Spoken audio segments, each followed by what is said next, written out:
Brad Williams, XL Prime, XMATCH.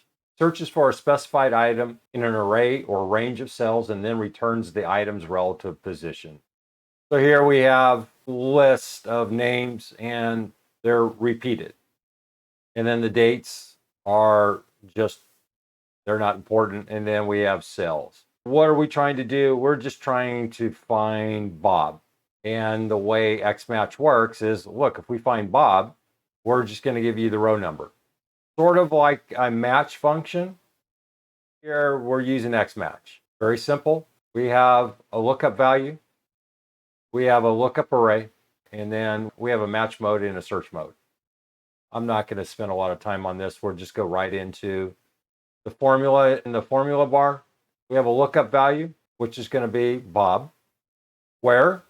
Well, he's in B5 to B14. What's -1? We have a match mode. Search mode is empty. So we go to match mode and it says exact match or next smallest. Fine.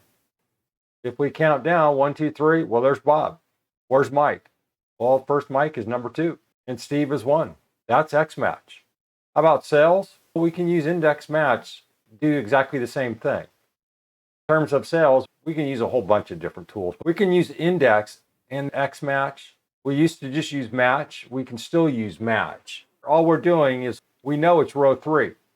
We know we're looking up cells in index. So index is going to go, well, where's row 3? Go 3022. Can we alter this?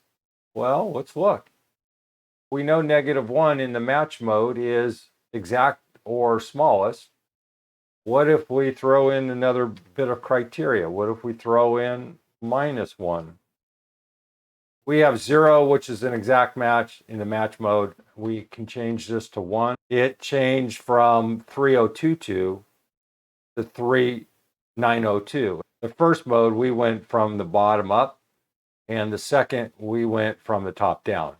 And that's just recognized here. If we change the -1 back to 1, we have 3902 -1. We have 3022. See how that works? We're looking for Bob. Where's Bob? We have Bob. There's 2 Bobs.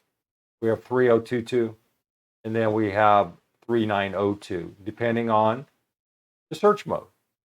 Here we have -1, and what does it say? Search from last. Brad Williams, XL Prime. See you soon.